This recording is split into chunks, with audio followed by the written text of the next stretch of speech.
better not have no plans tonight.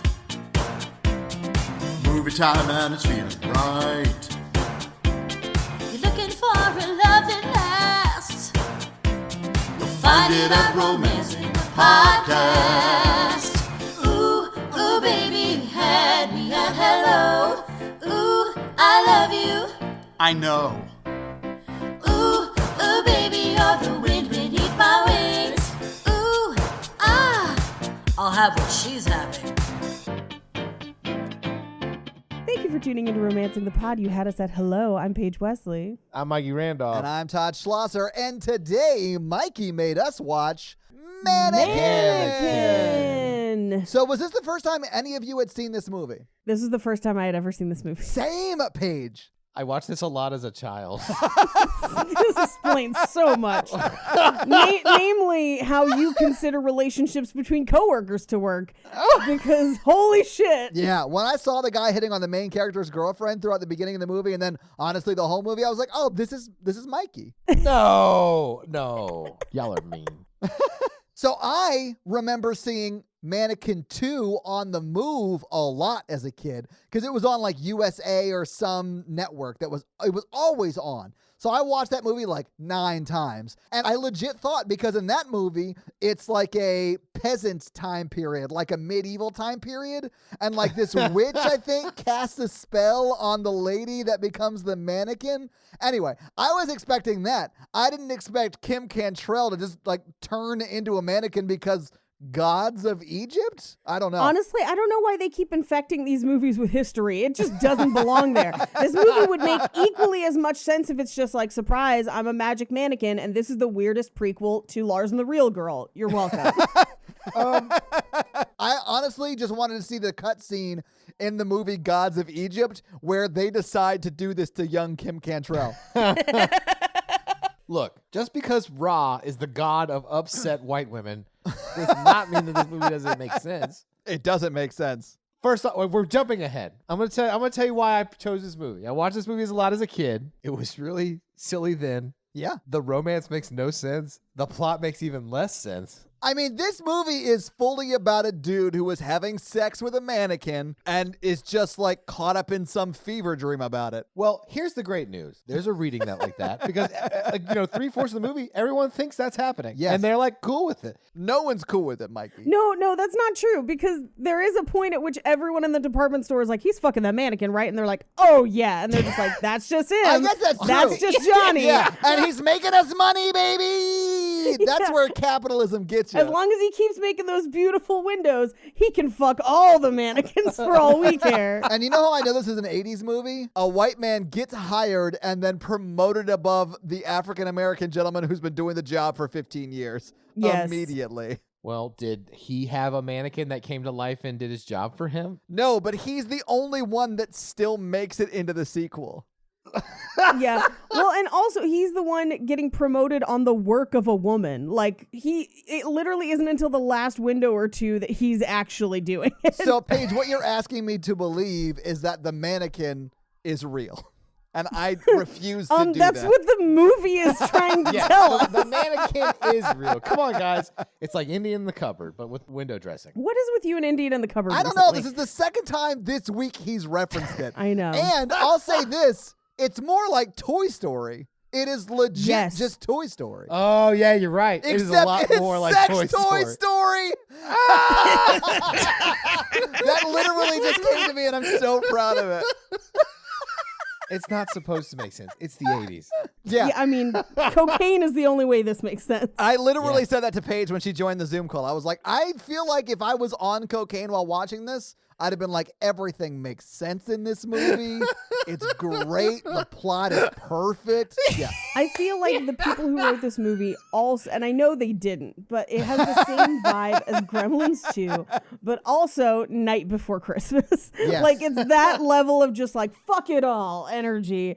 And I don't want to like this movie. Oh, but I did. But damn it, I love this Yeah. movie.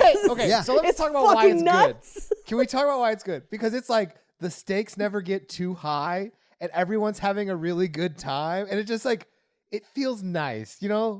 I love that he just said the stakes never get too high, but Kim Cantrell almost dies by what amounts to a mannequin wood chipper, and many people go to jail. It's Cattrall.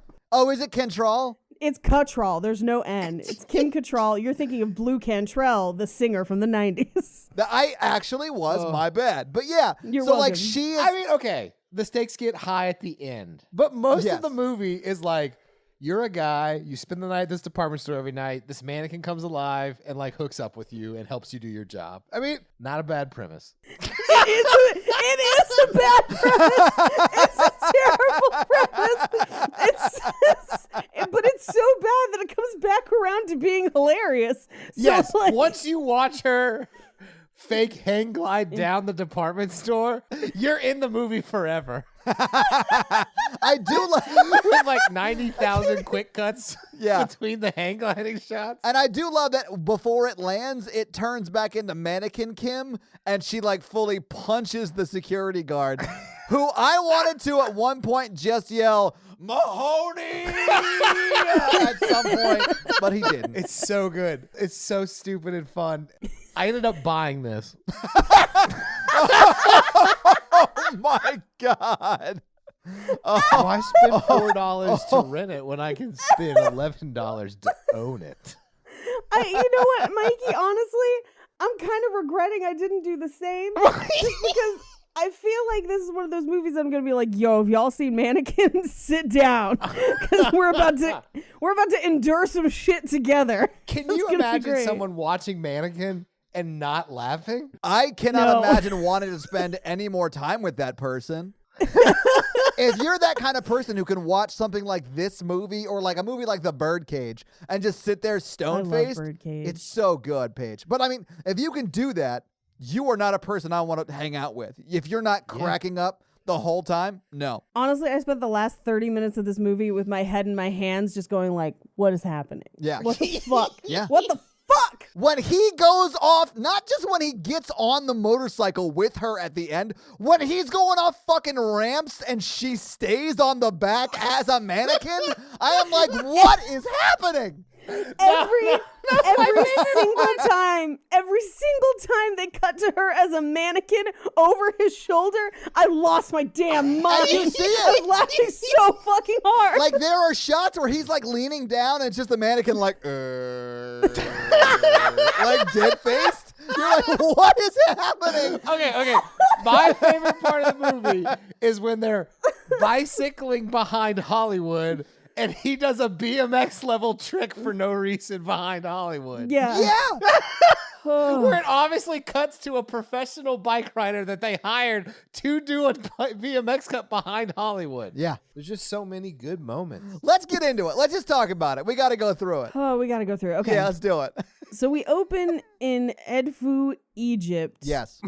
She says a really long time ago, although she does give us a date range of 2,500 give or take BC. Yeah. But on the screen, it just says right before lunch, in which her and another painfully white woman portray Egyptians in the most stereotyped, inaccurate way possible.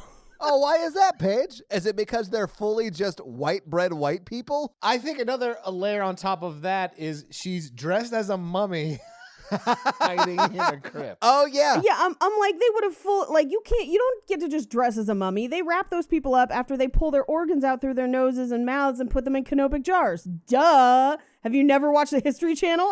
They didn't have the History Channel back then.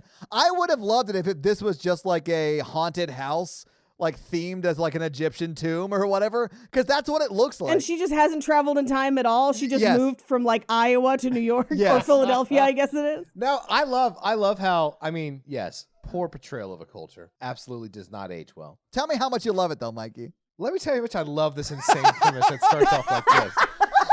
Like, if you're going to start a movie so weird, this is the way to go. Yeah. Because her mom, she's hiding, pretending to be a mummy. Her mom comes up and is like, hey, we want you to marry the dung herder or whatever. Camel dung salesman. She says, I'm an independent woman and I don't feel like this is the right time for me because women can't be independent. And her mom is like, I know, but if I had another option, I would give it to you, but I can't. So marry this camel dog person. Right. So instead, she pleads to God. Not gods, the gods. Yeah, plural. Yeah. Yeah. God's Who then smite her with lightning and suck her away. Which, okay, this is one of my biggest problems with this movie. And by problem, I just mean no one thought about this.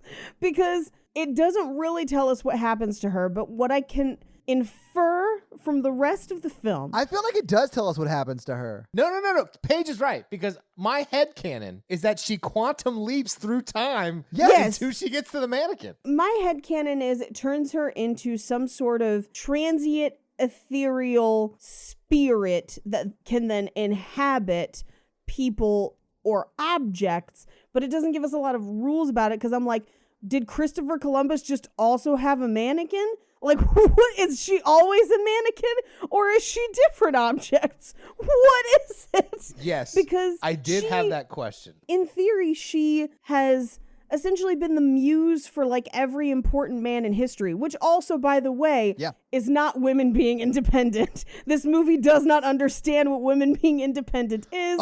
Because she basically just is the strong woman propping up men in different parts of history. Yes. So, okay, first off, I just want to say I'm so glad we're digging deep on this batshit insane movie, and I feel like this is the conversation we should be having right now. Secondly, I feel like the reason the ending of this movie ends the way it does is because in those other time periods, and Paige, I do agree, she has been the muse for like Michelangelo, Da Vinci, all these like people who Christopher Columbus, Sure. less brilliant than the rest. Yeah, Sure. Christopher Columbus, known genocidist asshole. Yeah. Yes. The 80s had a different take on Columbus. It was not a very historical take, let's just say it that women's way. rights. Well, yeah. So I think one of the reasons she's able to stay here is, one, an act of true self-love and like trying to like save her is part of whatever breaking the curse that we never know exists. Yeah, we have no idea why the curse breaks. We don't It doesn't even say know shit. if it's a curse. It might We be a don't. blessing. No, I know. No. That's what I'm saying. It never talks about that. She's immortal. She would have been sucked up into that mannequin machine and just popped out into the future. Okay, I'm pitching Mannequin too. Mannequin X, Mannequin in space. Yes, yes. And also the reason she didn't have the option of staying with like Michelangelo or Da Vinci or Columbus, even though she wouldn't have wanted to, because when he gets on those boats, shit gets weird, was because that time period was not the time period that she begged to go to. Because it wasn't like a place where you could be a strong, empowered woman. And the 80s is sort of, it's really not the start of, but it's, continuing down the path that the feminist wave started in the 60s and 70s. Yeah. Well, here's what I will potentially argue. Okay. I think she found... Oh, God, I can't believe I'm about to say this and try and give some legitimacy to this movie. Let's do it. I love it. Let's dig deep, baby. The conversation they have the night before the mannequin disappears, it is implied that he sees her as an equal partner. Yes. And I think that might be the difference. Yeah. Because when she then comes to life, I think the expectation is that they will work together as equal partners to continue working in the windows, etc., which is a very small job in the scheme of the things that she's been involved in. But I think that's the difference, is she has found a person who views her truly as an equal and special in her own way. That's a low bar, but sure. I never thought I'd be having this conversation, but like, I'm so glad we are. This is insane. Okay, where are we in the movie? Let's move forward. We have not made it out of Egypt.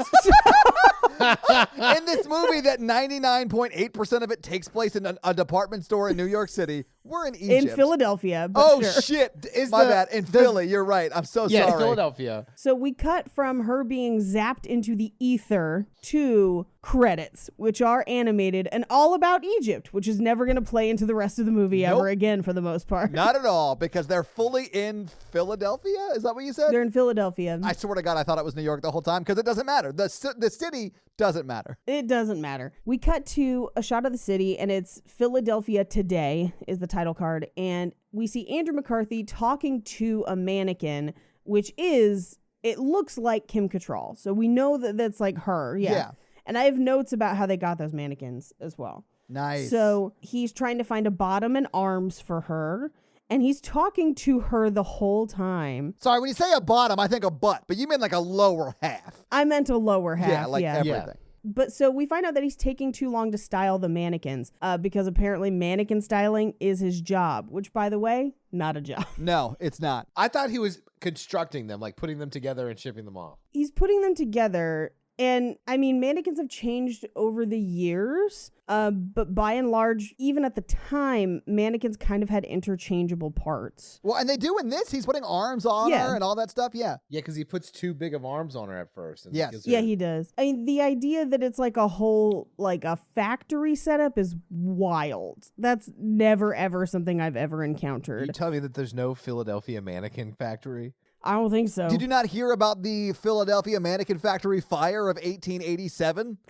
Yeah. A lot of people died, Paige, and it changed a lot of the way unions work. Yeah, 800 people died. Yeah. 2 were actual people. Arms and The legs rest were were mannequins. melted all over the place, Paige. But we don't even know how many of those mannequins were souls possessing the mannequins. Like the death toll is truly unknown. I'm so sorry for my ignorance. Yeah, I I'm can't so, believe you so you don't sorry. stand for mannequin rights, Paige. No, you know what? Fuck mannequins. Oh, man. This guy does. So my question with this whole movie, and you can cut this, is that if you come inside of a mannequin when it's in human form, what happens when it goes back to mannequin form? Thank you. I've been wondering this the whole time. Okay, but like when she becomes a human, does she have genitals or is it just flat like a Barbie? She's got to have genitals because he's banging the shit out of that. Or he made genitals on a mannequin, He just brought an apple corer to work one day and went nuts. and he's getting plastic burns on his junk all night. How about this? A woman you can sleep with at night that turns into a statue during the day? Perfect. Oh, Mikey, no. They have those. They're called sex dolls. No, but like a real fledged person. All of the same stuff, behaviors, none of the guilt. I haven't done this in a while, Paige, but I feel like I have to right now. Mikey is single, ladies!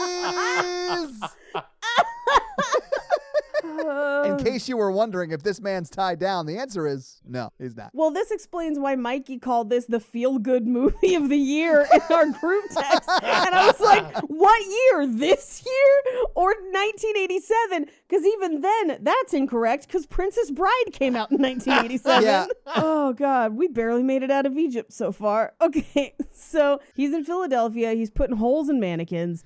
And the guy running the factory is like, you're taking too long, so he doesn't get to finish her. He doesn't finish her until later in the movie, Paige, but he fully does finish. Well, later in the movie, he finishes in her. Yeah, I would exactly. That's assume, where I was going, but it was a little too gross, so I was going to let you take Hey, it. do you know what the best part of banging a mannequin is? No condoms. Yeah, because the only thing that pops out are baby dolls.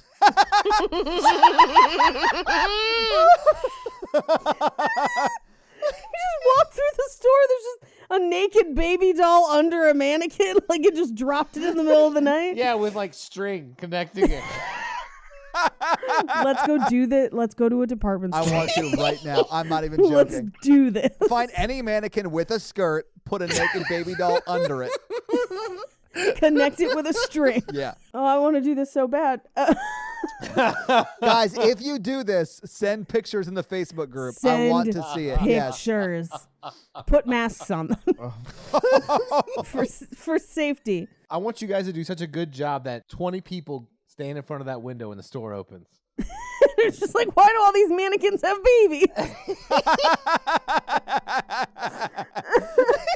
Oh my god. Okay, we gotta like actually talk about this movie. Holy shit. I had a coworker who was like, "What movie are you doing?" "Oh my god, when is that coming out? I have to listen to that episode." I love that movie. That's what they said.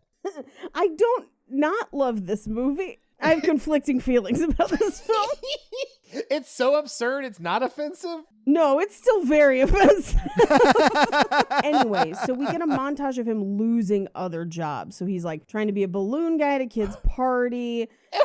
Stop. So he ties a giant balloon on a kid, and the kid floats off, and The that's guy's how like, he gets take your fired. hands off my child. And he's like, all right.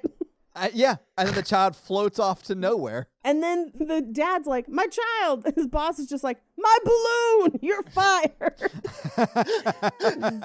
So stupid and so great at the same time. Yes. He loses a job as a hedge trimmer as a pizza artist, multiple jobs where his artistic genius isn't realized. Well, you said pizza artist like that was a real job. He's a chef making at a pizza place, but he spent too much time with the toppings to try to get it just right on the pizza. And what we didn't see was him fully having sex with the meat lovers in the back. He's got a giant salami that he made a hole in. Yeah, but you guys don't know that salami at night turned into Sarah Jessica Parker.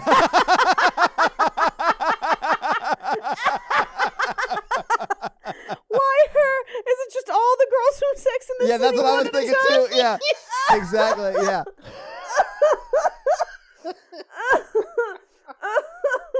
Oh God, this movie. Okay.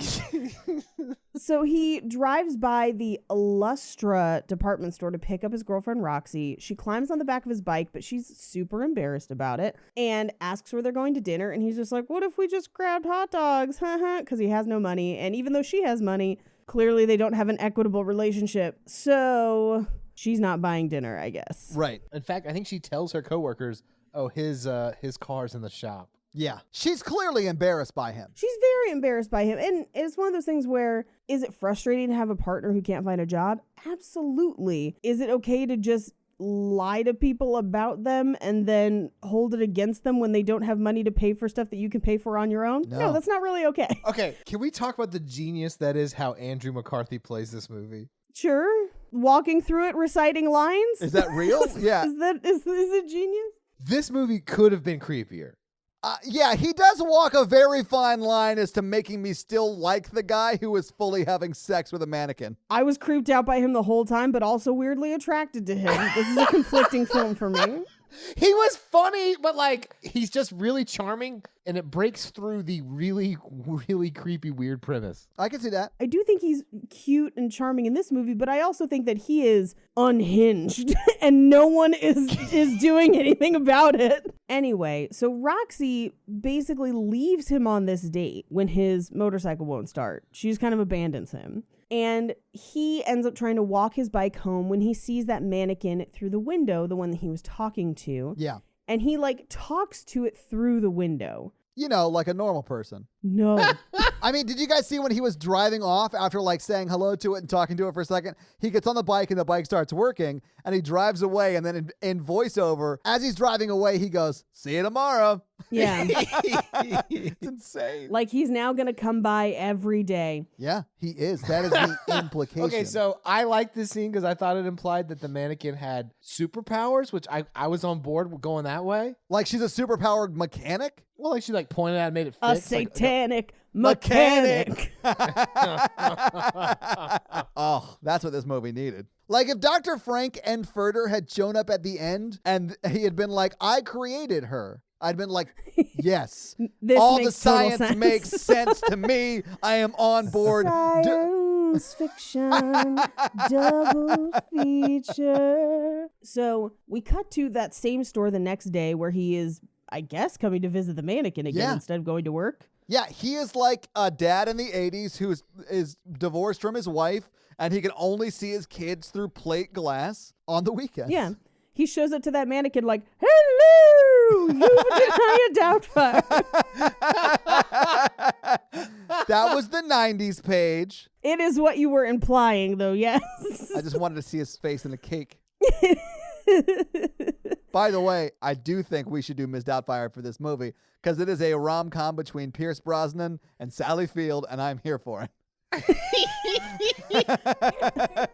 Also, did they only have sex the last night with the camping equipment, or were they hooking up the whole time? They had sex every night. Most of the movie, they were just and they would kiss before she turned back into a mannequin. I think maybe it's just the one in the tent. I think maybe that's the one time. Oh, no. They were having sex every night. Every night. They were canoodling, but we don't see anything. Oh, yeah. We don't see anything because when they were having sex the other night, she was fully just a mannequin.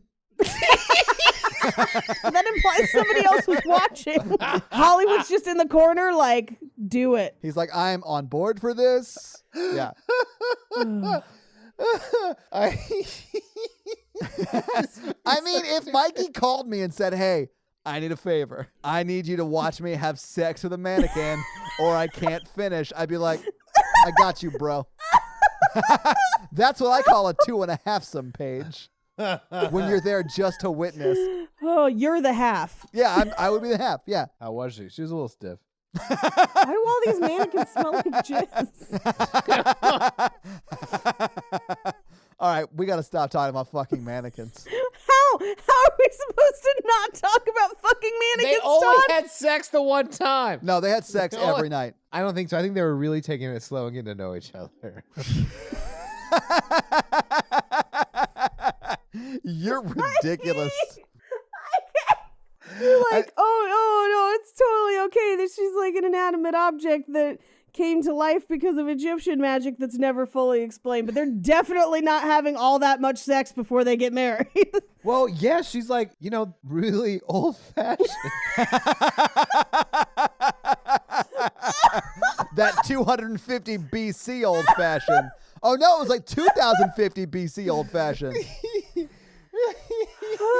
By the way, 2050 BC is literally 2,450 years before like Cleopatra. Well, no, Cleopatra was like more towards modern time. That's what I'm saying. Cleopatra is closer to our time than Kim Cattrall's original time period in Egypt. Well, as far as we know, she like zoomed into a mannequin and became Cleopatra. They do actually say that Cleopatra was so beautiful that she looked like a statue. And all I know is that like that is what a mannequin would have been called back in those days. And she did inspire both Caesar and his friend Mark Antony. So Plus singer Mark Anthony.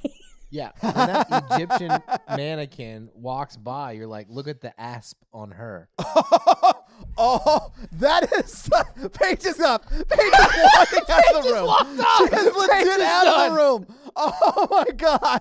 I can't believe you made Paige get up and leave with a snake joke. I can't believe you knew that she killed herself with an ass. That's amazing. Oh If y'all my don't know how to God. make Paige laugh, you think of the dumbest joke imaginable. Holy shit. Mikey, that joke was so good. I wish I didn't have to cut it. Don't you cut that joke! No cuts! No cuts! There's no cuts. No cuts, Mikey. Don't be an asp. Paige can't do it. She can't do it. Fucking asshole. Oh my God. This is the hole where our snakes come out of. It's an ass hole. Call me Big Cobra when you back that asp up. You fine mannequin fucking won't back that. You better call me a snake charmer because I'm going out there. I'm going to tap that asp. Okay, I'm not saying no more snake puns, but I think we've run out. You mean we've constricted? I've got an organ that's too big for your ceremonial jars. Cut it.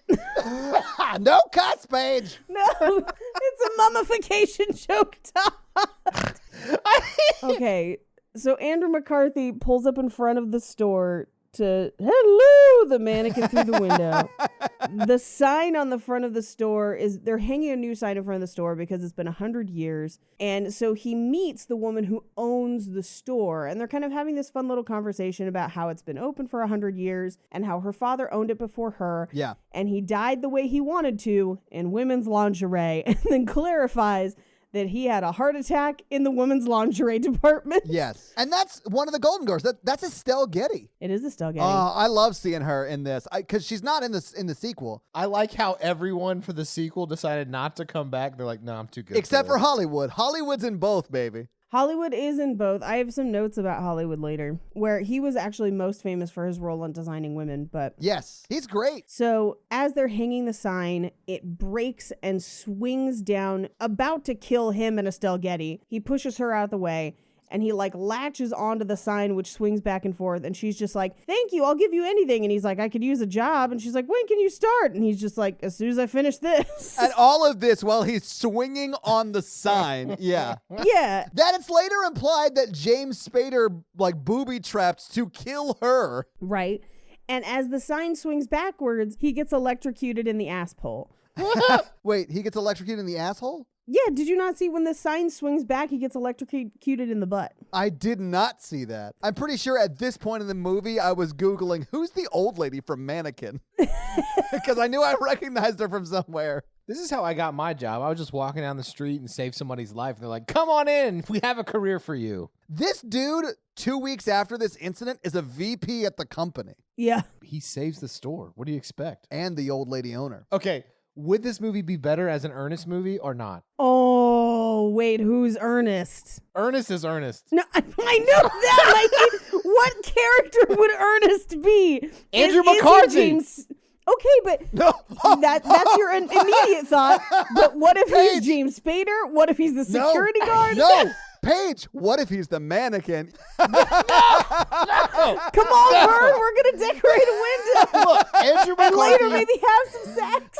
Andrew McCarthy acts like Ernest P. Worrell throughout the film. He loses his jobs incompetently, Yep. unrealistically, and hilariously. He has a good heart, and he talks to himself. I mean, all of that checks out, but I still like the take where we get Ernest waking up from being a mannequin being like, oh, why is my asshole all sticky? No. He's in a pyramid about to be turned into a mannequin. He's like, you know what I mean, Ern? Paige is so mad at you, but I loved it, Mikey. I loved I that know, joke. Paige refuses to laugh at these. This is golden. This is so golden, it would have been worshipped in Egypt. Or at CPAC. So Estelle Getty kind of gives him a tour of the store. Yeah. I do love it. He's like, oh, it's like really big and roomy in here. When do we open? We've been open. Yeah. And he's, oh, I'm sure to pick up my lunch. We cut to James Spader, who's on the phone with somebody. We don't really know who. But it's clear that corporate espionage is afoot. Yes, because he wants to try and sell the store. Yes. But she brings Andrew McCarthy into him to have James Spader find a job for him, and he basically gives him the job of stock boy. When was the last time you saw Pretty in Pink? It's my least favorite. Hughes movie? Same. Yeah. Okay, pull up a picture of James Spader in Pretty in Pink and know that it was shot only months apart from what we watched today. Now pull up James Spader in Mannequin. He looks like a bug-eyed freak. He looks like he's about to open the Ark of the Covenant. Yes! Oh my God! I'm sorry, Dr. Jones. But you cannot stop me from fucking this mannequin. Snakes. Why did it have to be snakes? So he calls Roxy, or Andrew McCarthy, I should say, calls Roxy, tells her that he's going to pick her up at 8, and he's having trouble as a stock guy. He's like not good at it. He's not good at any job, really. Yeah. Why did they have to go on 2 nights in a row? I assumed that they were like long-term boyfriend and girlfriend, like they had been together a long time. Yeah, and I also thought, like, the last date didn't go well. She fully left you. I mean, you'd want to be like, hey, maybe we should do it again and see if we can have a better night, you know? Right. We cut to, after she hangs up the phone, it's her and her coworker who is horny AF and sexually harassing her in the workplace. Oh, yeah. He's stereotypical Italian guy, which... Here's the crazy name. I don't think he is Italian. I don't think he is Italian. He acts Italian. Yeah, but Mikey, you're not his wrong. name is Armand. He uses an Italian accent. He's like, it's a me, Armand. Do you want to Yeah. sleep with He me? uses a stereotypic European accent. Yeah. He's from the country of Europea. I would call his nationality swarthy. I would have said French pirate, but yeah, swarthy works. Swarthy works. I come from a long line of swarth. I can say it. He's swarthy. Okay. When Armand is talking to Roxy, Yeah. in this scene, she is fully hitting him. Like, they're not even like play hitting each other. No, she's trying to defend herself against somebody who's trying to like eat her out through her clothes. No, I know. He's definitely trying to pull a Freddie Prinze Jr. towards the end of Head Over Heels. I'm just saying the actress and actor in this scene are like really going for it, and I respect the shit out of that. Because he's getting hit in the face for this movie. Remember, we're talking about the movie Mannequin, and he's giving it his all for Mannequin. So much respect for Armand. So Andrew McCarthy is scoping out mannequins and accidentally opens a fitting room, and James Spader walks up on him and is just like, what the fuck? Which, why put the entrance to your store window display right next to where there's going to be a naked woman half the day? It literally, it's impossible geographically for that to be the case. Yeah. So I have no idea. Like, they play so fast and loose with the configuration of this store. And that's so odd because everything else is so grounded in reality in this movie. It's weird that would be the thing they chose not to do real. I just think it was 10 stories tall. It is huge. Yeah, it is It huge. is a huge store. So he meets what I will describe as a flamboyant gay stereotype. Yeah, he is very 80s stereotype flamboyant gay man, but I also love him. Oh, yeah, you love him to death. He's hilarious. Yeah, and he's a great actor. Especially considering that he was straight and played a gay man consistently for most of his career. Yeah, I mean, I honestly thought he was gay until this conversation page. I remember him from Designing Women, and he was gay in that too, wasn't he? Yes. Yeah. Okay. Through the lens of 2021, it is uncomfortable because you're just like, this is a... Stereotype? It is not just a stereotype, it's played for comedy. This is, Yes, it is. People use derogatory gay slurs throughout the whole movie to refer to him. He's portrayed as ineffectual and overly emotional to the point that it is a detriment of character. And it's also not played by a gay person. I would hope that if this was made today, this would be a part that was written a little more realistically and potentially handed to a person of the, LGBT community. I did like his car. I loved his car and the car cover he has and his commitment to keeping his car covered. Oh, I loved it. Hollywood His car is amazing. cover has his name on it, too. Yes, I love it. that's I the best know. part. It's amazing. Yeah, no, Hollywood would be my best friend in the store if I Yes, worked in this store. Same. Hollywood knows everything about everybody. He's got the best hot goss, and his license plate says bad girl. That's a dude I It want to hang out does. with. I worked with somebody very similar to Hollywood who worked in my store by day and was a Tina Turner impersonator by night. Oh my God. I love him already. Yeah, he used to tell me where to get the best wigs. He's amazing. And I just remember one year we were both working on Super Bowl Sunday, and I was like, hey, who's playing in the Super Bowl this year? And he just went, Madonna, and then just walked away. And it could have been Madonna. She's played the Super Bowl, so. It was that year. Like, he was not lying. God, He I knew love who it. was playing the halftime show, not the actual I game. love it. I would have also accepted Prince. Prince. Prince would like to show you his Spider-Man impression. But yes, we love Hollywood. If Hollywood was a real person as realized in this film, yes. Here for it. I mean, I think you could have a Hollywood character today and just not make it so over the top offensive. Yeah, I think you could make it not offensive. But here's the thing. You could have Billy Porter as Billy Porter in that role. Equally as fun, not as offensive. They've remade so many movies. Why can't they remake this? Why can't they remake it, Mikey? Because it's a white woman from Egypt who comes to life as a sex doll. That's why we can't remake it. Yeah, Paige, you say it like it's a problem. It sounds great. It's not. It is a cocaine-fueled nightmare that I am happy to watch, but it could never fly today, I don't think. They're remaking The Running Man. I'm excited for that. Edgar Wright's doing it. Well, it's the same thing. So if Edgar Wright did this, would you be here for it? I watch anything Edgar Wright would do. You know this. He's my type. If Edgar Wright was doing this, it had Henry Cavill, but it was called Mannequin. Absolutely. I'm the first in fucking line. I knew it.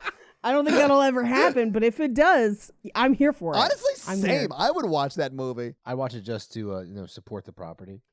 Just because I'm a fan of the Mannequin franchise. Yeah. I don't love this gender bender reboot, but I support the franchise. It was fine when it was Ghostbusters, but this is too far. Mannequin isn't canon. Oh, man, I would love to have that Twitter fight about Mannequin and Mannequin. That shit would be hilarious. Guys, I want in the Facebook group to hear your casting choices for Mannequin. Oh, Chris Evans, Henry Cavill. I want to hear their picks, Paige, not a yours. disembodied torso that was molded off Chris Evans or Henry Cavill. You know who could turn from mannequins into real people? Don't do this. Magicians. No. We cut to his first night shift in the store where he meets the night security guard and his dog Rambo, and he lets him know that he's helping Hollywood with a window display. The dog is called Rambo because he likes first blood. He likes to draw first blood. What really made me mad about this scene is that everybody who has seen Rambo First Blood knows that Rambo doesn't draw first blood. The sheriff draws first blood. Exactly. Yeah. Adrian! That's wrong movie, Paige. Wrong movie. Just trying to move along. All right. This is also, I think, where we get the highest concentration of gay slurs. Oh, I thought it was during the hose scene towards the end. Oh, that also. But here is where he calls Hollywood a number of really rough things. Yeah. The But security then guard, right? Yes, the the security guard security does. guard. And he asks where Andrew McCarthy comes from, and he's like, Ohio. And he's like, they've got them in Ohio now, too. Which is the implication that they have gay people in Ohio, and that is shocking, which is, Wildly offensive. Well, my brother's in Cincinnati. there's one. Yep. And it made me laugh for him to think, like, how dare they go there? Yes. But- The security guard is played by the mean police officer from Police Academy. Yeah, Yes, he's like the yeah. And this captain time or he's whatever. played as like a Vietnam vet who's like pretty unhinged. Oh, no shit. Okay, I thought it was Korea. He seemed old. Whoa, Korea is 53. Yeah. Yeah, That's fair. Nam would be 72, so he'd be in his 30s then. Yeah, no, I'm with Mikey. I thought it was not. You're probably right. You're probably right. Unless he was a soul who was going around to different wars and then he became into a mannequin. A mannequin that was dressed as a security guard in like a security guard uniform store? What the fuck, Mikey? Coming this summer, Coppakin. I thought I died in Nam, but I'm here to guard this department store. Oh my god. Anyway, my favorite part of their exchange is that he's basically implying that he wouldn't want to have to work with Hollywood because he has a problem with gay people. Andrew McCarthy basically says, well, it could be worse. I could have had to work with a bigoted jerk. Yes. Implying that the cop is a dick for not accepting gay people. Yeah. And then as they walk away, he just says, do you think he meant anyone in particular? I will say, a movie from the 80s playing the person who's using like bigoted language as a bad person is somewhat unique. Yeah, well, and I'm just saying, Mannequin way ahead of its time. Well, yeah, because it came from 2500 BC. Paige keeps walking away from this podcast. that's in the past, Mikey. That's a time that's in the past. I don't know why he doesn't So we are understand way time ahead of jumps. its time. Oh, wow. We are way ahead of. Oh God, never mind. I can't. All I will say is, for as much as Hollywood is played as a joke and the Yes. butt of many jokes, Yeah. they do give him agency as a character and portray him as being on the good side and also being accepting of Andrew McCarthy's character even when things get weird. Where he's one of the few people that Andrew McCarthy kind of lets in Yeah. to be like, yes, I am fucking this mannequin. What? And what? And what? And you know, what? Bring back my mannequins. Andrew McCarthy like defends him, I love and you, in Paige. return, Hollywood defends Andrew McCarthy. Yeah, they have a very good working friendship and Yes. partnership that I actually do really like. He marries them at the end. He does marry I them at loved the end, it. and I'm just like, perfect choice. Yeah, exactly. That wedding is flawless. And in a window display. We'll get there. We got to move on. I can't Well, talk none about of how them that have Fucking friends. nuts. Anyway, so he drops the supplies off with Hollywood. Yes. And he's about to leave, and Hollywood basically gives him this whole story of like he just got broken up with. He doesn't have a great self-image because he's been broken up with, and he doesn't really know what his ex is doing. And so Andrew McCarthy is just like, hey, you go figure that shit out. I'll take care of the window. Yeah. So Andrew McCarthy gives up his date with Roxy so that Hollywood can go straighten things out with Albert. Yeah. Anyway, Andrew McCarthy stays, and as soon as Hollywood leaves, the mannequin comes to life. Yes. Kim is up in his face. Yep, and he thinks at first that he's being pranked, but she's like, well, you look so lost and lonely last night, and he's like, oh God, like, how did you see me last night? What's happening? And he thinks that he's having like a mental break, which is Yeah. like, good for him. That is my first assumption Good as well. insight. Yeah. Mhm. Yeah. I mean, Yeah. he continues to think that through most of the film. He does, and he's trying to come up with reasons for it, and at one point he's just rocking back and forth saying food additives, which Yeah. is really great. But essentially, he spends the whole night taking the mannequin around through the store to kind of show her a bunch of stuff, like all the tools they have. And she at one point just says, "You've got good hands. I like the way they felt when you were putting me together." Ooh. I mean, that's a good pickup line. Is it? And yet she doesn't let him kiss her until like way later. But She's an old-fashioned lady. well, it's a little strange to be like, "Put your hands all over me, please Talk to me, talk to me now. But then we can't kiss. Everything's gonna be alright. Oh man, Maroon 5. That's where it's at right there. I like that song. Anyway, Songs About Jane is my favorite Maroon 5 album ever. I love every single song on it. Yep. It is flawless. Secret is the sexiest song ever written. Yes! Thank you. Yep. That's such a good. Also, Sweetest Goodbye. Oh, Also, that's more yes. sad than sexy. Like if you listen to Yes. Secret and you're not pregnant, you dodged a bullet. True. We got to move on though, because Mikey fully checked out when we started talking deep into Maroon 5. Anyway, so as they're running through the store that night, she spots a dress that she thinks she should wear in the window. And so she strips in the middle of the store. Yeah. But he can't kiss her. But he can't kiss her. He can just put his hands all All over. me, please talk to me now. Ooh. Anyway, so his girlfriend wakes up the next morning. Hang on, are they still together? I thought she broke up with him. I thought she did too, but then she seems to have been like, "You stood me up. We're going out again." Like, it seems like they don't officially break up until the next morning, but I don't really know. I think he ghosted her.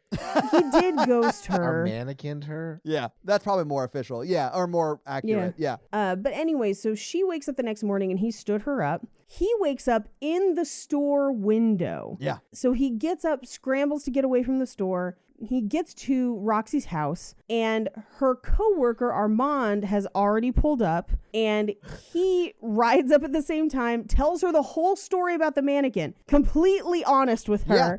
And she's just like, "You need fucking help because you're fucking mannequins, and Yeah. I'm gonna get in the car with this guy who's definitely gonna sexually harass me on the way, but let's go." So she gets in the car with her coworker and drives off, and it's basically over at that point. So he goes back to his apartment and he calls his mom and he's like, "Hey, is anything strange in our family history, or my grandparents, half brother, half sister? Yeah, Have you had smart. any hallucinations?" I think that's fair. Yeah. Yeah, that's a good call. It is smart. He really does his due diligence here. Yeah. Oh, absolutely. I really wanted the reveal of that phone not being plugged into anything at one point, though. Anyway, we cut to the store where people are flocking to the window, which is like not that impressive of a window. And people are just like, "Oh my God, the windows." Oh my God, the ball's moving back and forth. And also, even if it was awesome, that is not a way anyone would react. They wouldn't like gather around. They might be like, "Oh, that's a cool store window," as they're walking wherever the fuck they're going. You guys forget what the world was like before the internet. Here's what I will say. Macy's in New York, as well as the Macy's in San Francisco on Union Square, have very, very famous windows where, especially around the holidays, they do these huge displays, and it's kind of a touristy thing to go look at them. Okay. But that's like a thing they've been doing for hundreds of years. And it's not necessarily a thing that they change every day. And it's a like thing where they unveil them for the holidays. It's like a huge promotional thing, which I think is what this movie's trying to get at. But it's not like the reason that the store survives. Like, it's just, and they're way more elaborate than what we're seeing in this movie. So it's just strange. It's strange that people react this way. I agree. We cut to Roxy's job. Well, because she works at like a rival department store, we find out. She works at Illustra, which is a department store that seems to just be made of mirrors. Yes. It's just a hall of mirrors, and I can't imagine shopping there for more than 10 seconds before wanting to stab your own eyes out. It's like Forever 21 and Wet Seal had a baby. It's like Captain EO, the department store. Like, it's just, Yeah. it is insane mirrors and neon lights and hallucinogens. It Yes, is the 80s. Yes. Yeah, baby. So Roxy's at her job where she seems to just be constantly sexually harassed by all of her male coworkers at all times, and I hate it. Oh, every one of them. Because right here, the owner of the store is like Yeah, real it's- handsy oof. with her. And people run in to tell them about the window, so they call James Spader, who's like, "It was a fluke. It's fine. Don't worry about it. There's a meeting tomorrow. It's not going to make a difference." Yeah. We're going to sell anyway. Don't worry about it. So we cut to the meeting the next day, and it's implied that they're going to meet to potentially fire Andrew McCarthy, and Hollywood shows up to help out. Yeah, I love this scene so much because Hollywood shows up dressed like he was dressed the night before, very flamboyant, over the top. And then he's like, I didn't think it would come to this. And he turns his back and he starts undoing his like shirt or his whatever he's wearing. Yes. He's unzipping a tracksuit where Yeah. he's wearing a full suit underneath, like A a regular. full dress to the nines. Oh, he looks great. In that suit. I don't know if you guys noticed this. He pulled it off the rack. There's still a tag Yes, attached there's to still it. a tag I on love that detail because he doesn't even own clothes like that. He had to find it in the store and put it on. And he's like, don't tell anybody. Oh, yeah. I have a reputation to uphold. My favorite is that he's wearing the same sunglasses Yes. as Goldie Hawn in Overboard. Hers were silver and his were pink. Yeah, they're nuts. Yes. They are nuts. They are I love it. nuts. I would wear them now. Oh, if I could find a pair, I would own them immediately. Absolutely. And they'd be $3.99 at any gas station. So we cut inside to the meeting where James Spader is trying to argue that they should fire Andrew McCarthy immediately. And Estelle Getty is like, maybe not, because people will come see the windows and then they'll come shop inside. So let's postpone this decision for 6 weeks and see what can happen. Yeah. And so they promote Andrew McCarthy to visual merchandiser. Yeah. Why would the board have to have a meeting to fire a stock boy? They wouldn't. They were actually meeting to sell. Yeah. The postponement is not of should we fire the stock boy. The postponement was we should not vote to sell because the stock boy might have turned it all around with this amazing window display. You know, It's ridiculous. business. Essentially, he gets promoted, and James Spader tells the security guard to keep an eye on him. And he's like, oh, do you want a written report? And he just goes, oh, you write? And he just says, no, Rambo does. And James Spader says, you people who work at night scare me. Just, some of the dialogue in this movie is fucking nuts in the best way. It's real weird, but I'm here for it.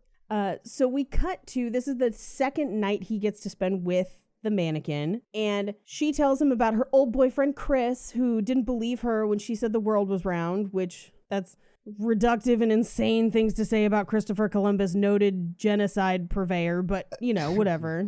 And well, the mannequin had already passed on by the time he got to the new world.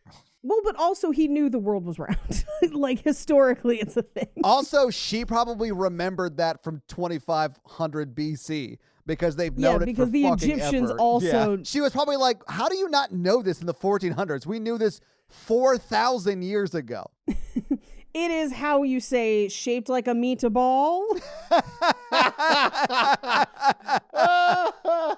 The world is a meatball. So she is going to help him come up with windows. And as they're kind of planning what window they're going to do, he kind of leans in to kiss her and she backs up and sits on a soundboard, which turns all the speakers on. Yeah. And then they have a music video in the middle of this movie. It is an entire song worth of montage. And all I wanted, and I feel like if we made this movie today, I would have it. All I wanted was in the middle of the music video for us just to cut to the security room with them watching it on security cameras, and he's fully just dancing with a mannequin and it's silent. Like no music, just like them being like, yeah, it's fucking weird that he fucks that mannequin all over the store at night. Yeah, dude, but It can't is. look away. And then we cut paying our back to the music salaries. video. Yeah, like just that's what everyone else is seeing. I would love it. They don't pay us enough to clean up the inside of that mannequin.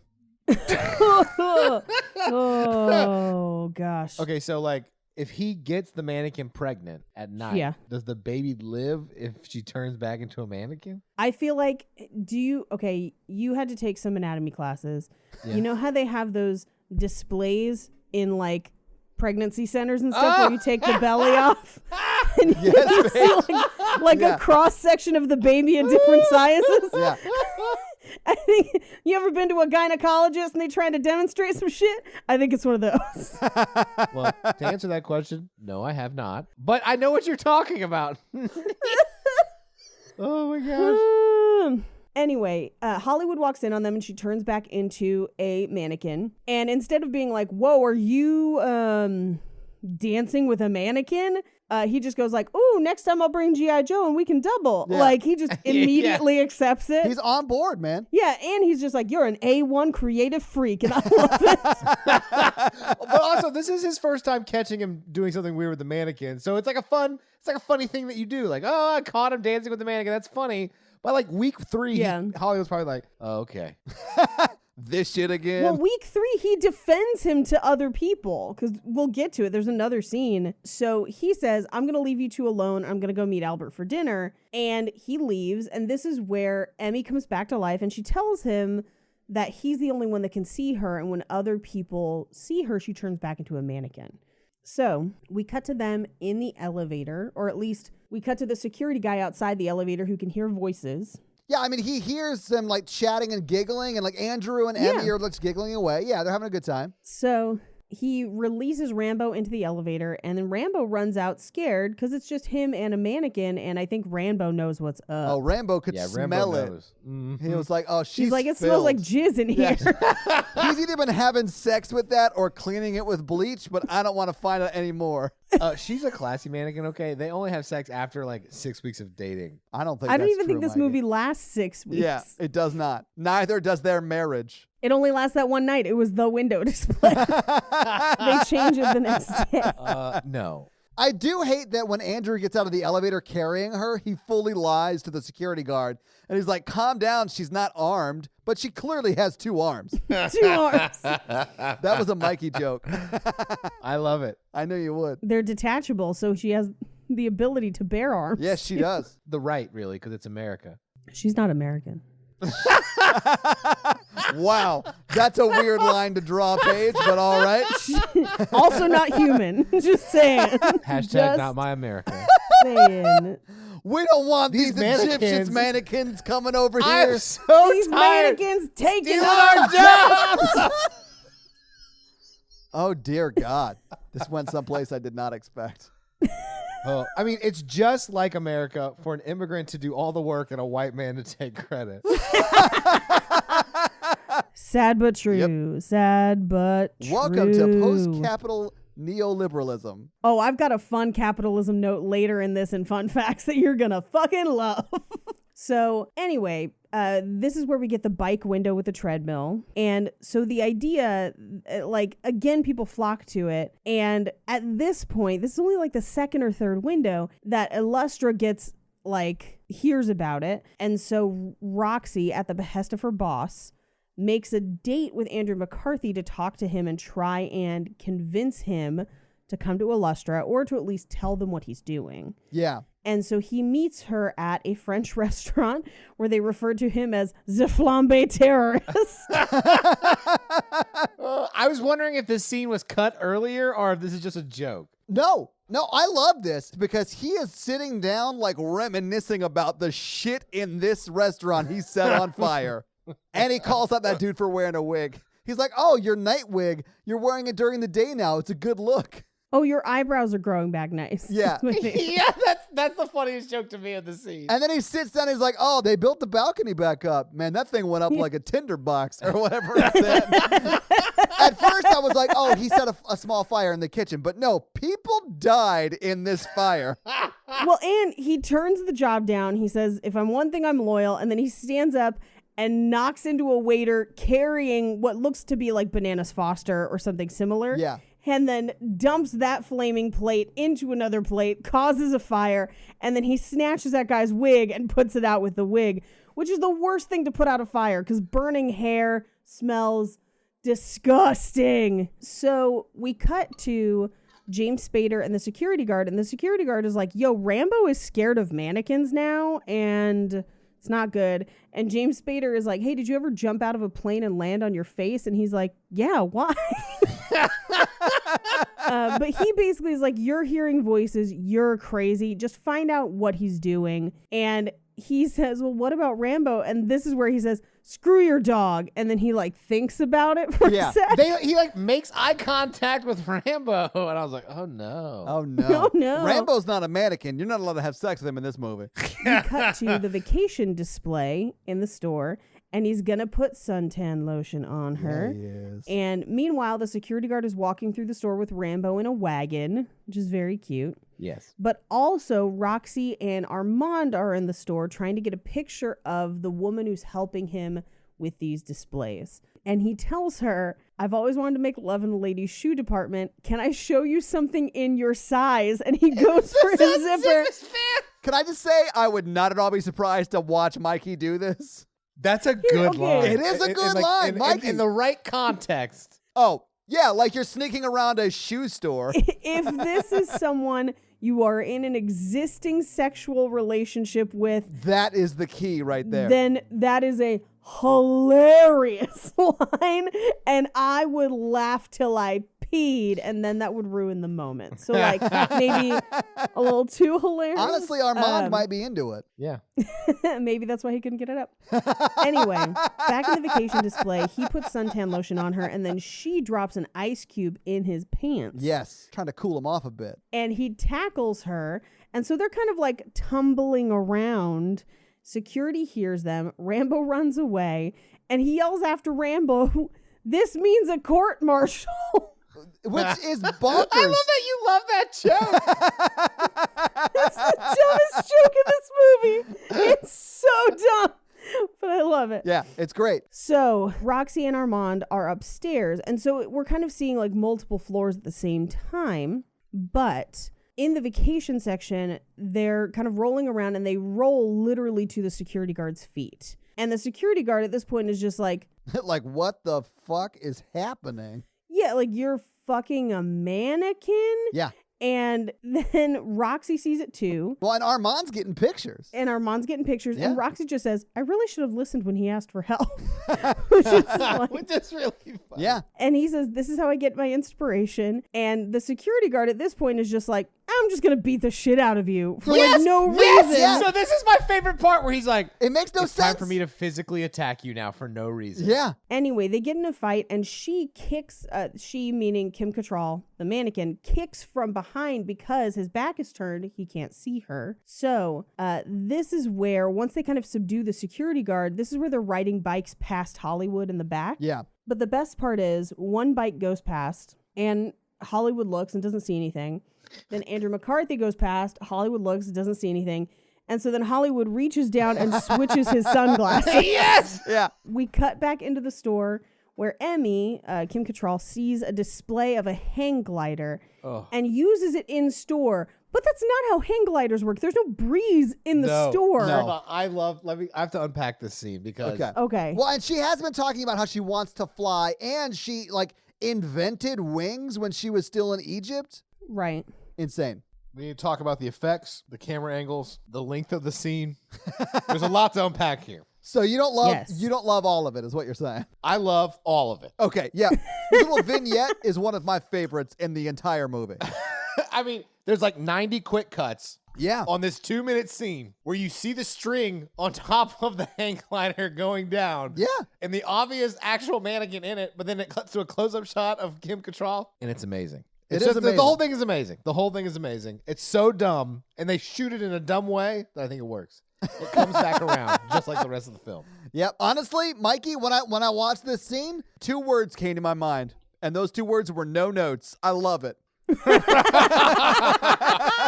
I mean, I was just like, that's not how hang gliders work, but I can't even, like, also mannequins don't come to life and there's nothing I can do. Also, It's you just- can't turn in that small of a radius. I mean, I get No, that she's not at losing all. altitude as she goes down and intermittently becoming a mannequin in real. Like, none of that makes sense. And then she punches as a mannequin the security guard, and he is knocked out for hours. Yes. He has a concussion for sure. That dude has blunt force trauma. Oh, yeah. Like, it is bad. Yeah. Yeah, but she was falling really slow. He could have moved out of the way. Mannequins are heavy, dude. Let's blame the victim in all this, Mikey. That's a good idea. Yeah. You mean the guy who physically assaulted his coworker for no reason 2 scenes before this? I mean the veteran that we should be respecting. Oh, you mean Rambo? Listen, I love Rambo. So Andrew McCarthy runs downstairs. The security guard is basically incapacitated at this point. Yes. And she seems to kind of pass out briefly. But then we cut to them basically cuddled up in a teddy bear display. And he's like, I think we should name our first kid Pinocchio. And I'm just like, how are you going to have kids with a mannequin, man? Like, what's happening? She's going to hide her for 9 months so no one can see her so she can give birth to it? Like, what's happening? Yeah, just like old times. Oh, jeez. But she says, are you sure this is right for you? What about the things you want to do? And he's like, all I want to do is mannequins, so this is right up my alley. Hey, do you guys know what his favorite band is? Oh, God. The Crash Test Dummies? Oh, yes! oh my God. Man. But so it's getting to be sunrise. They won't finish the window in time. So they do a display where it's like the mannequins are all getting dressed. Yeah, like they're getting ready. The mannequins are like getting ready for the day or whatever. Yeah. It's kind of cute, actually. It's kind of cute. I would say all of these windows are things I have seen in stores and nothing is wildly original about them. Or- Except but that this was the Yeah. original. I bet this did it first, Paige. I kind of doubt that. You were like 1 when this movie came out. I was born the same year this movie came Oh, okay. Okay. Yeah. Anyway, the Illustra guy comes to see the window. He says it sucks. And we cut to inside the store. The security guy is asleep on a pile of mannequins. And they end up firing him and James Spader. Yeah. Even though they're just like, hey, the guy is fucking mannequins. And they're like, he's not. No one would fuck a mannequin. But also, she's sort of like, I mean, but if he is, money, so who cares, right? Yeah. I mean, like, we could hide mannequin fucking. That's easy. Yeah. Sweep it under the rug or into the mannequin closet. When it comes to corporate scandals. Yeah. Oh, when it comes to corporate scandals, that's nothing. Exactly. You guys. Yeah, you could be caught with both a dead mannequin and an alive mannequin. It implies that his windows start making the paper, which, like, what a slow news week. Oh, and they They're put like- his picture in the paper. Yeah. That's insane. Yep. We get a montage of him constantly sneaking off with the mannequin. Yes. Which now everyone is just like, he's fucking that mannequin, right? And they're like, yeah, I'm pretty sure he's fucking that mannequin. And like people will like listen in on their like when they go into the closet together or whatever. So like they fully think he's having sex with a mannequin and doing voices, yeah. which That to me he's- is my favorite part. Yeah. If you're gonna do it, you should go all the way. Oh yeah, if you're gonna have sex with a mannequin, you're gonna go all out. You're gonna do voices, Mikey. Is that what you're saying? I don't know why it's so much more disturbing to me to picture somebody fucking a mannequin but doing voices for the mannequin, but that makes it so much worse for me. Like, it was already rough. Yeah. Anyway, we cut to a meeting at Illustra where we find out that sales are down 89%. And we cut back over to, I think it's Prince & Company. Yeah. Yeah, Prince & Co. Prince & Co., where they're making Andrew McCarthy a VP. It seemed like they were just giving him James Spader's job. I think so, yeah. They cut over to Illustra where we have photos of him banging a mannequin. But again, it could get so much weirder. Oh, yeah. They're like, this would ruin his career. I was like, really? You don't even see penetration in those. He like, killed a prove it. child. Who killed a child? Who killed a child? He let a child float away and probably died. Oh, well, I mean, they haven't discovered that yet. They haven't done the full vetting process. And God knows how many people died in that restaurant fire. So they decide that they're going to use those photos to convince him to move to their company. Yes. We cut back to Prince & Co., where he takes the mannequin into the ladies' room, and literally everyone crowds around outside the ladies' room because they're like, he's talking to the dummy again, and they're like listening in. Wouldn't you want to listen in though? Like if your coworker was fully like taking mannequins into the ladies' room, I'd want to listen Absolutely. Like, Yeah. absolutely. in. 100%. I will say I have worked in visual merchandising in multiple stores. One of my favorite things to do when I worked in a clothing store was to dress mannequins. It was so much fun. Really? Yes, Interesting. it was the Okay. most fun part of my job when I worked there. But specifically, I liked dressing male mannequins, not in a sexual way, just because it like I know what it's like to pick out outfits for me, but it was extra fun to pick out outfits for like what would I think was cool for a boy to wear. I don't know. I really liked doing it, Yeah. but Okay. That's cool. Hey, do you guys know what it's called when you impregnate a mannequin? Oh my God. What, Mikey? Artificial insemination. Yes, Mikey. Yes. I wrote a lot of jokes for this one. so they're all eavesdropping, and Hollywood kind of tries to shoo them away and is like, I introduced them. I can interrupt them, Yeah. basically. And he walks into the bathroom to find him kissing the mannequin. Oh yeah. And he basically is like, hey, I would never interrupt the two of you. I'm so sorry. But I want to be able to do what you do. And he does this whole thing of like, we can talk about designs, but I have to work alone. And Hollywood's like, I really want to do it. And he starts crying. Yes. And we cut to outside the door where they're like, who's crying? And they're like, it's either the new vice president or insert gay slur or the dummy. Where they're just like, it's one of the three. Yeah. It's not great. It's not great. We cut to after, and he's asking Emmy, like, can you appear to Hollywood? Like, can you show yourself so that we can all work together? And she basically is like, I can't. But also, I think you have the ability to do this on your own. Yeah. So I think if you and Hollywood work together, you can still make it happen. Yeah, she believes in him, which is super sweet, actually. Yeah, it is very sweet. She's a right proper muse. Yeah. So he and Hollywood decide what they're going to do for a window. We cut over to Illustra where Richards, James Spader, is trying to get Felix, the security guard, a job at Illustra.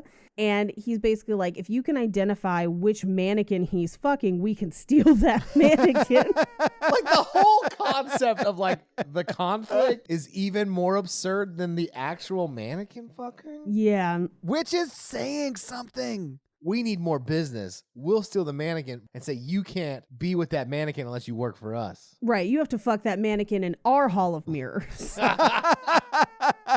So we cut back to Prince & Co. where he puts jewelry on the mannequin and they kind of go on a date where she goes to see the window that he made without her. Yeah. And she's like, it's the most beautiful window I've ever seen, but it's fully just mannequins. Yeah. Like, it's not that interesting. It's sort of whatever. Yeah. Yeah. She's just really supportive. She is. She's a right proper muse. Her god is Ra, so I mean like rah, like cheerleading. Oh, okay. Anyway, she hops on the back of the motorcycle for what I would say is the funniest car chase I've ever seen. I love it. Yes, it's so good. It's almost as good as the car chase in Ronin. Like, it's that level of good. I was going to say the one in Bullet is the one that I always remember, but then I would say, Baby Driver is one of my favorites. Yeah. I know that mannequins coming to life would make Fast and Furious better.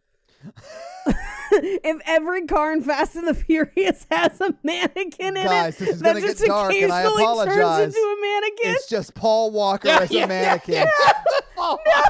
Sometimes when family dies, things get weird, and you got to make accommodations for people going through stuff, Paige. But they just talk to it as if it's Paul Walker. It's Yeah. just a mannequin the whole time. They just weekend at Bernie's, a Paul Walker mannequin through the next Fast and Furious movie. Holy shit, how is this not a thing? Yeah. Because it's wildly offensive and his family is still around. All right, that's fair. Should we cut it? No. So James Spader and the security guard are chasing them in a car. And also his girlfriend and Armand, or ex-girlfriend, Roxy and Armand, are trying to get pictures of them. And so they're just kind of driving around the city. And then anytime anyone can see her, she's a mannequin. Yeah. So sometimes you just see him ride past with what is clearly a mannequin just like duct taped to him on the motorcycle. It's amazing. It's the fucking funniest thing I've ever seen. They legit go off a ramp when they're like chasing him down the alley. They go off Yes. a ramp on a motorcycle, and it's just this dude and a mannequin, hugging mannequin. around his midsection. It is insane. And I went back and forth because like they do give them a lot of time and interactions together in this movie. So you Sure. feel like they have some chemistry. Sure. And so I feel like there are shots in this sequence where like she's like holding on to him and like kind of cuddling up against him. And you're like, oh, that's sweet. And then the very next shot is a mannequin. It's this like, It's interesting to me you think they had chemistry, because to me, half the movie, she seemed real plastic.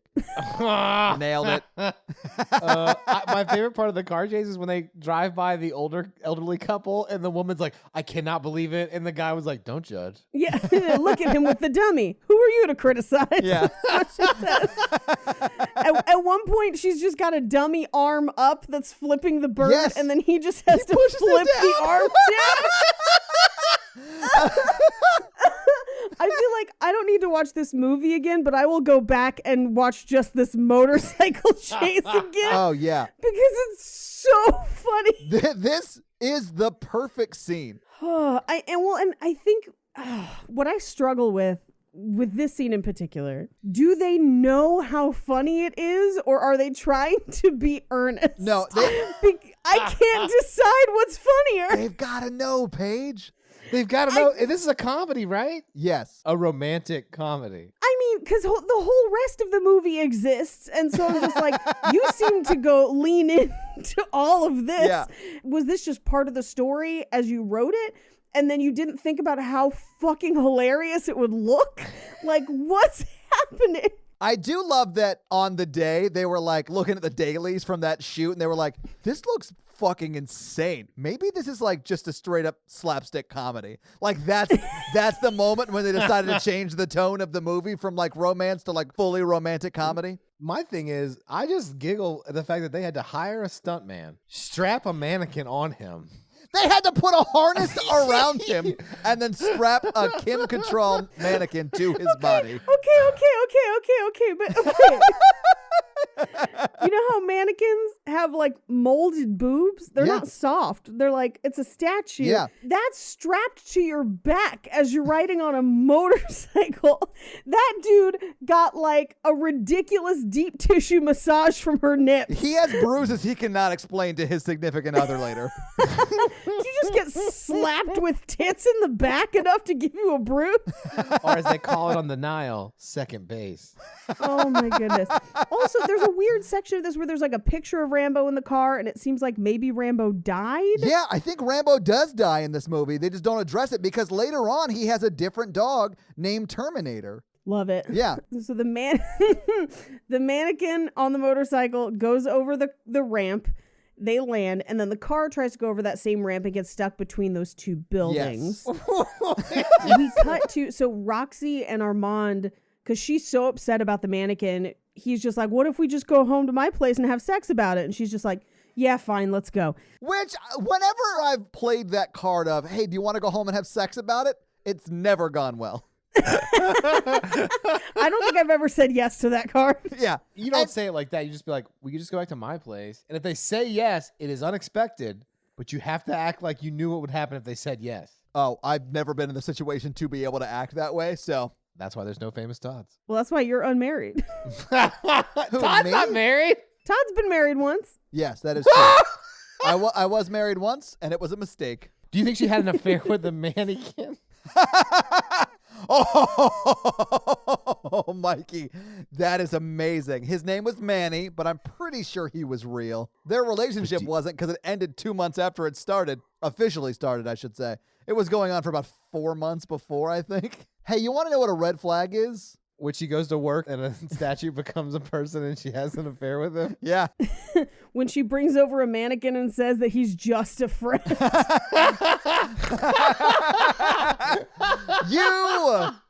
You got plastic feet. You say you just a friend.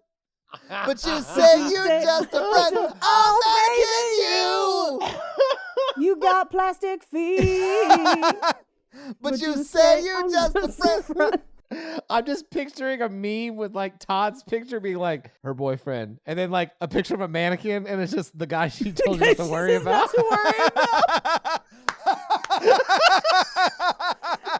This is a lot funnier if you know the guy my girlfriend cheated on me with name was Manny. Well, this got real dark and personally sad for me. Honey, I said it was cool if you brought toys into the bedroom, but I didn't mean a whole mannequin. I think I'm the only guy who's still talking about his girlfriend cheating on him 3 years later. No, I'm pretty sure Roxy's still talking about this. To her therapist. Like, he left me for a mannequin, and then she turned real. And then I got sexually assaulted. Yes. Anyway, so she's at Armand's house, and the implication is that he can't get it up. I love this And so much. He tells her that it's because she's so cold and unfeeling. And that he needs a mannequin. Did you see that part? Yes. I was like, Armand is getting on board the mannequin train. And we cut back to the department store where they are stone cold boning Yeah. in multiple places in the store. Oh, yeah. Yeah. Anyway, we cut to them like afterglowing on a pile of fur coats that they're never going to be able to sell because they're just going to be like, why does this coat smell like fish? And bleach. But they're laying in the coats and they're like, the window turned out pretty well, didn't it? And I'm sorry. I just pictured Dane Cook walking in and being like, who fucked on the coats? why are there all these baby dolls on the coats? Oh, I want that to happen so bad.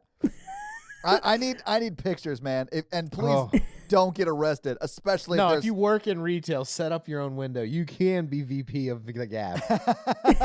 so my favorite part of this sex scene is when they're laying down on the hammock and you see that he wrote his name on the bottom of her foot. Like Toy Story? Oh my God. This movie is such a fucking dumpster fire. But it's our dumpster fire, Paige. It's our dumpster fire. You guys tell me that this is the most fun you've had in a little while. Yeah, oh, for sure. Absolutely. I'm curious as to what we're doing next week, and now I'm having to like plan out what I'm gonna have to do to top this.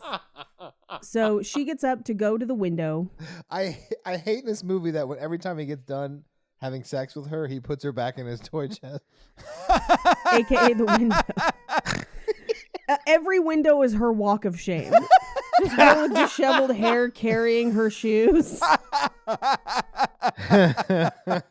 They should have done a walk of shame window display. That would have been amazing. I think your Uber's here. Oh. Mikey. While he's sleeping from all the sexing, Yeah. James Spader and Felix, the security guard, come in and steal like all the female mannequins because they can't figure out which one is Emmy. Did we talk about how they exchange their I love yous when they're in the afterglow on the coach? Oh, Yes. yes. He is in love with her. Yeah, he admits that Yeah. he loves her and she loves him too, and all that sweet stuff. Yes. That's not the most fun part of the movie. The more fun part of the movie is theorizing what it's like to have sex with mannequins. Or what if he's inside her and somebody walks in on them and then she turns back into a mannequin? Does it cut off Does his it just penis? chop his dick off? I mean, I think it would. This is a dangerous game. Ooh. He's playing with fire. That would have to be a rush. I'd still take my time. Mannequin. Why are you missing a tongue, 2 fingers, and your dick? Frostbite. We were in the hallway. People kept walking by. She said, let's do it in the hallway. So we cut to the next morning, and they find him sleeping naked in the pile of furs. Yes. And they all applaud him when he wakes up. Why are they clapping? I don't know. He's the vice president. You're just like, good morning, boss. Hey, good job having sex on these coats. But so Hollywood comes to the rescue, gets his clothes, and tells him that all the mannequins have disappeared. All the female mannequins. Female Yeah, the mannequins. mannequins are fine. So they take Hollywood's car to Illustra, which is a hot pink convertible with bad girl on the license plate. I love it so And then he has much. a custom polka dot cover. Yeah, that he puts on. I love it. We cut to the boardroom where he basically like runs through like, where's Roxy? Goes straight to the boardroom. And they're like, oh, we're glad you showed up. We can offer you like $55K, $60K to basically come make windows for us. Which is, I looked this up. It's $130,000 today. Well, then you're going to be shocked at what that job makes present day. I don't think I will. Anyway, so Roxy's going to destroy the mannequin. Yeah. He chases after her. It's basically this huge chase scene in the giant mirror store. Yes. And the thing that struck me, and I think this is just because I worked in retail so long, they're just trampling over clothing racks. Yes, they are. Like it's fucking nothing. And that would hurt so bad because those are Yes! so heavy. That would hurt like a bitch. Yeah. Like I used to have my mom, I remember, would just be like, are you okay? Because when you're running around a store all the time, you bump into racks constantly. Yeah. It is just the nature of retail. It's also the nature of strip clubs. Just a heads up on Yes. that. You bump into racks all the Run time. into racks constantly. But yeah, my upper arms would just be purple. Yeah. From just constantly running into racks.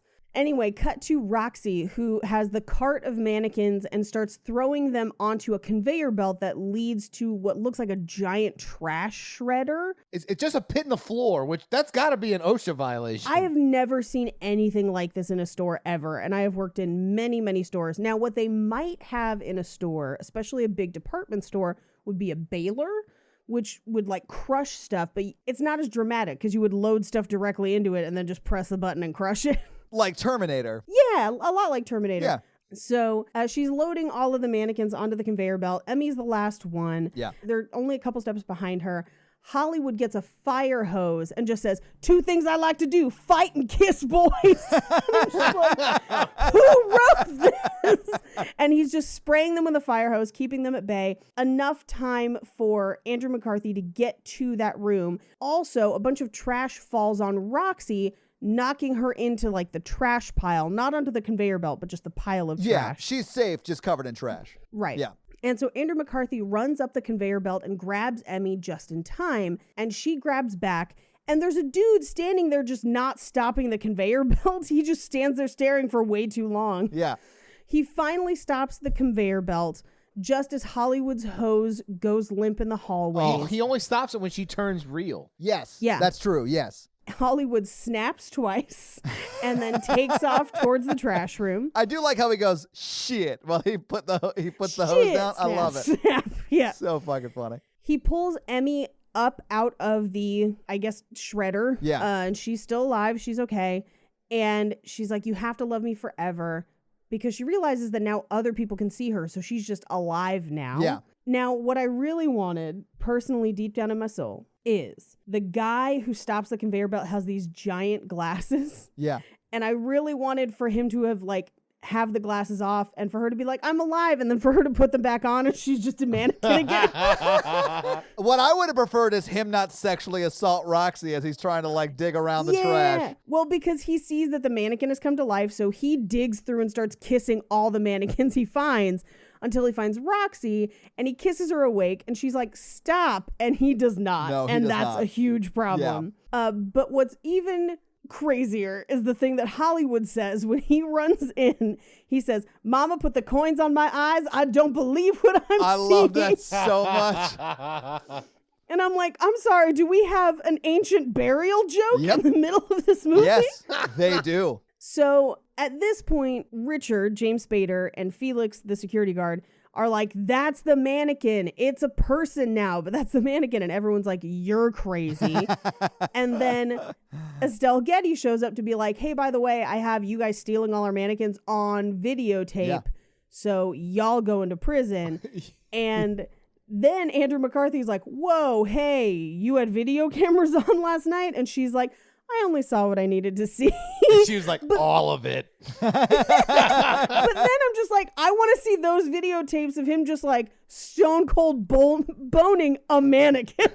Like, it's not a real person. It's fully a mannequin the whole time. Anyway, Roxy frees herself from the maintenance guy, who then dives back into the trash to try and find another mannequin. Yeah, he to dives bring to head life. first into it. Yeah. We cut to Prince & Co., where he and Emmy get married in a window display. It's honestly very touching. It is kind of touching. I do like that marries Hollywood. them, yes. Yeah, Hollywood marries them.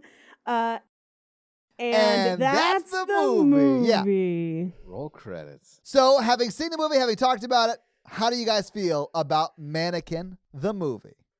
Top 10 romantic comedy of all time. No, that is ridiculous. The one thing that bothers me is like, how did she get a social security number or anything like that? She would have to apply like every other immigrant, Mikey. She's like, I'm from Egypt. She has to come here the right way. Yeah. I don't want to like this movie as much as I like this movie. I knew you would like it. Because it's so crazy. This is head over heels levels of crazy and beyond. Oh, I think it's better than Like- Head Over Heels, man. It's so wacky and fun. You know what? Here's the thing. I was like, until the motorcycle scene with the mannequin. And then I was just like, this movie's fucking hilarious. Yeah, that's what you get on I board don't care for what this anybody movie. Yeah. says.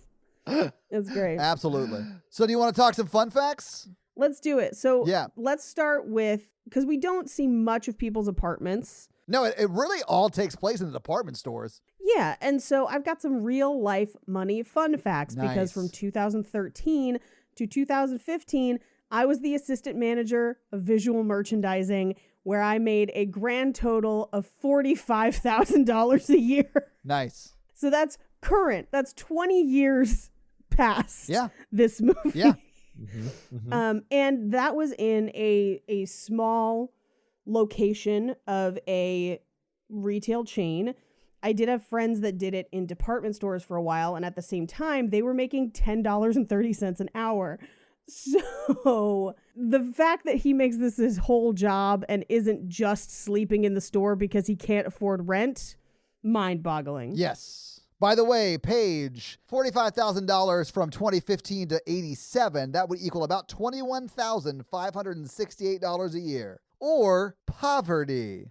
Oh, yes. Yeah. The director got the idea for this film when he was walking by a store window and thought he saw a mannequin move by itself. So high on cocaine, the director thought of this movie while walking down the street.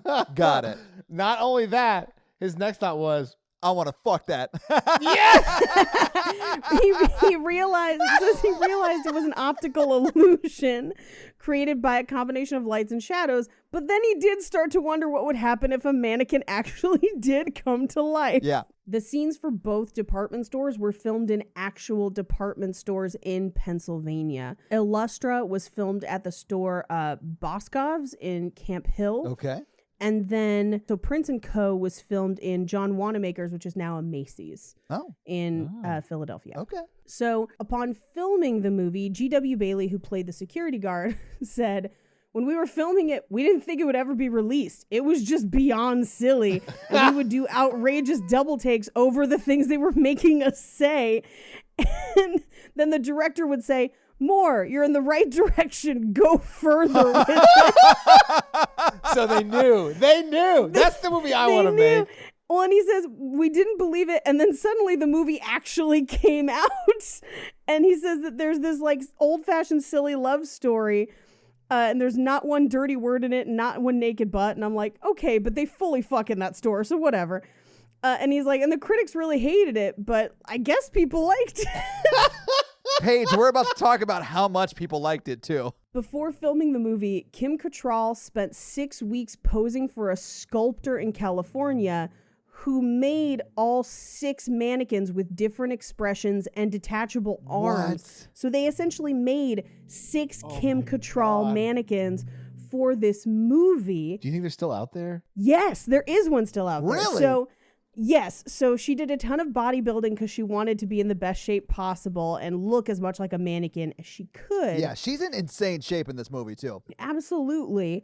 So there is an original Emmy mannequin that was used in the filming of the movie that was restored by a store called South Fellini and is currently on display in their store, which is in the Fashion District, Center City, Philadelphia. So the head and the torso are original pieces. So it is still out there. If we ever do a live show in Philly, we are going to take a photo with that. Absolutely. Yes. Gosh, yes. LSD researcher Jerry Kelly convinced himself that the movie was real and was arrested multiple times for speaking and sometimes groping and undressing mannequins at several different retail shops. But I mean, he was on LSD, so all of that makes complete sense to me. He has claimed that LSD did not lead him to this.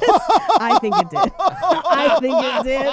So the song Nothing's Gonna Stop Us Now by Jefferson Starship yeah. that appears in this movie, Meshack Taylor, who played Hollywood, is featured in the music video for the song. No.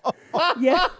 Both Emmy, Kim Cattrall, and then Carol Davis, who played Roxy, ended up appearing on Sex and the City, where Roxy was just a guest star. But there are Sex and the City episodes where they're both in it together. That's amazing. So the director, Michael Gottlieb, was actually a pretty big motorcycle nerd. That's why Andrew McCarthy rides a motorcycle in the film. Yeah. But tragically, in 2014, the director was killed in a motorcycle accident. No. Yeah. That's why I got rid of mine, man. They're so dangerous. And it's not the motorcycle being dangerous, it's other people. They just Yeah. don't see you, you know? Yep. And this one will be pretty fun for you. Estelle Getty and Meshack Taylor, so the old lady who owns the store and Hollywood, Yeah. actually first appeared together for the pilot of Golden Girls 2 years before the making of this movie. Oh, I love everything about that. And those are our fun facts. Well, thank you so much for those amazing, amazing fun facts, Paige.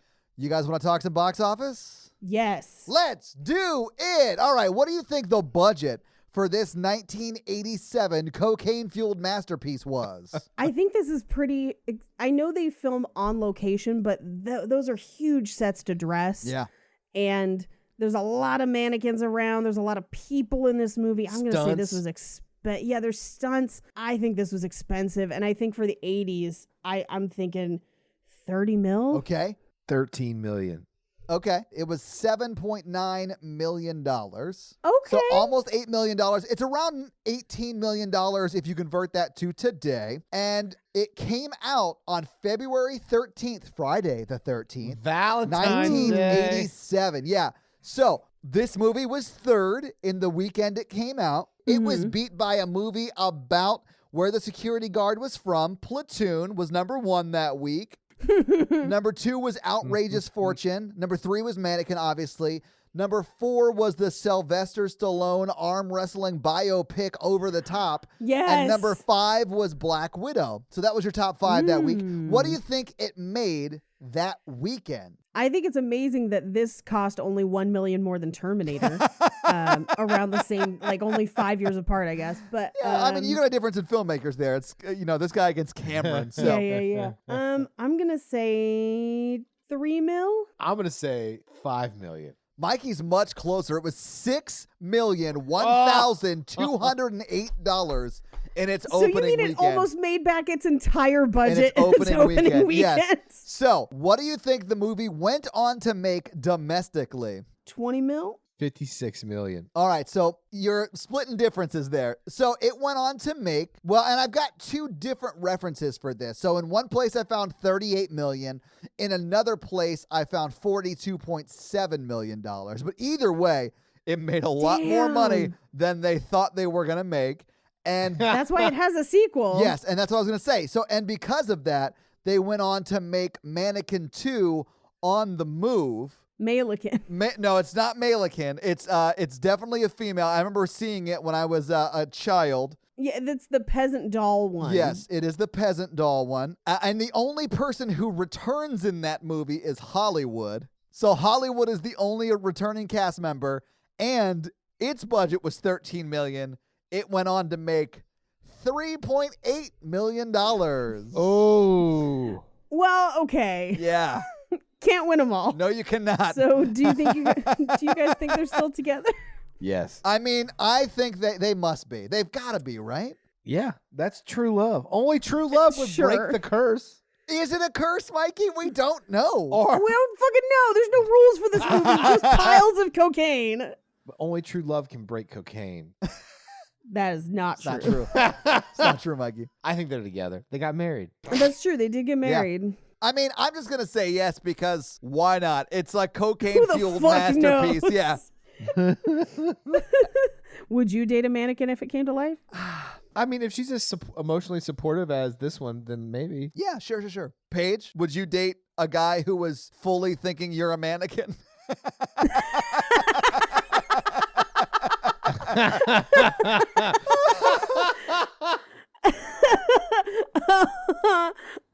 It'd be interesting. So Probably not. my Probably question not. is, does she come back to life when he doesn't work? Like if he takes PTO, does she stay mannequin the whole night, or does she turn into Well, a human? she's a person at the end of the movie. Well, I mean, like before, because like if you could date if you could date someone who turns into a mannequin when you're not around, like you could go on vacation and just leave it at home, or put it in the trunk, just carry it as a carry-on. That's true. You'd never have to pay for a second plane seat. I think if you're bringing a mannequin with you, they would make you pay for another seat. You just ship Not it if you UPS packed ground. it. Yeah. I can't wait till we reach the Mikey's at the shipping a sex doll to various city tour locations stage no. of this podcast. First off, sex doll is an offensive term to people who turn into mannequins. I apologize. Your mannequin worker. So that is your box office. So this week, Mikey made us watch Mannequin. And Mikey, thank you so much for that. Next Yeah, thank you. week, I thought we'd watch a movie that came out, I think when I was in high school, maybe early high school, maybe late middle school. 10 Things I Hate About You. Oh, Yay! gotta knock out the classics.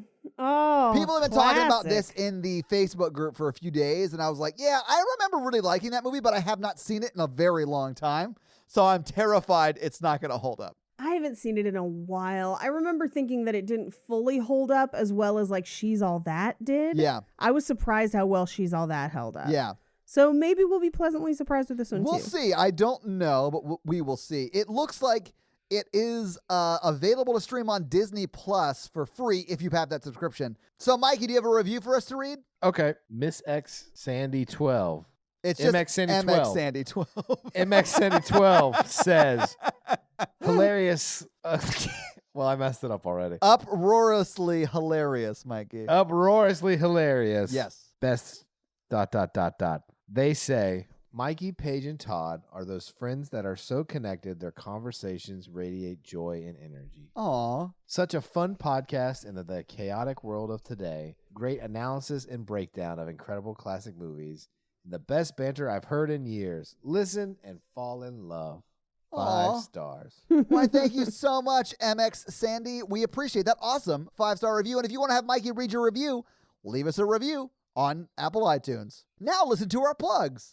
So, yeah, guys, if you like this power throuple that we have here on this podcast, make sure to check out our other podcast, The Horror Virgin. And that is the only other podcast that Mikey and I are on. But Paige gets around, and she is on 2 other podcasts, Black Card Rehab and Cult Podcast. So, guys, definitely check out those because they're amazing. If you want to follow us on social, we are at Romancing the Pod Show Yes. on Instagram, and we are at something else on Twitter who I just have never taken the time to learn it. It's just Romancing Pod Show because they have a character limit and it's show SHO like Showtime. So, guys, check that out as well. And if you want to follow us all individually, Paige is at Rampage Wesley everywhere, including TikTok, except for Twitter, where she is at Paige Wesley. Mikey is at MRandolph24, and I am at Todd J. Awesome everywhere. And guys, we got a P.O. box. So if you want to send us some love letters or whatever you might send to a P.O. box, it's actually not a P.O. box. It's like a regular street address. It's pretty awesome. It's 6688 Nolensville Road, number 108-34, Brentwood, Tennessee 37027. So send us some stuff. Yeah. That's going to be it for us, guys. I'm Paige. I'm Mikey. And I'm Todd. And you complete us. To completion. Toodle pip. Hey, girl, are you happy to see me? Or had a plastic foot in your pocket? You got plastic You got feet. plastic feet. But you say he's just Say a I'm friend. just a friend. But you say I'm just a friend. Oh, baby, you. Oh, my God. La, la, la, la, la, la, la, la.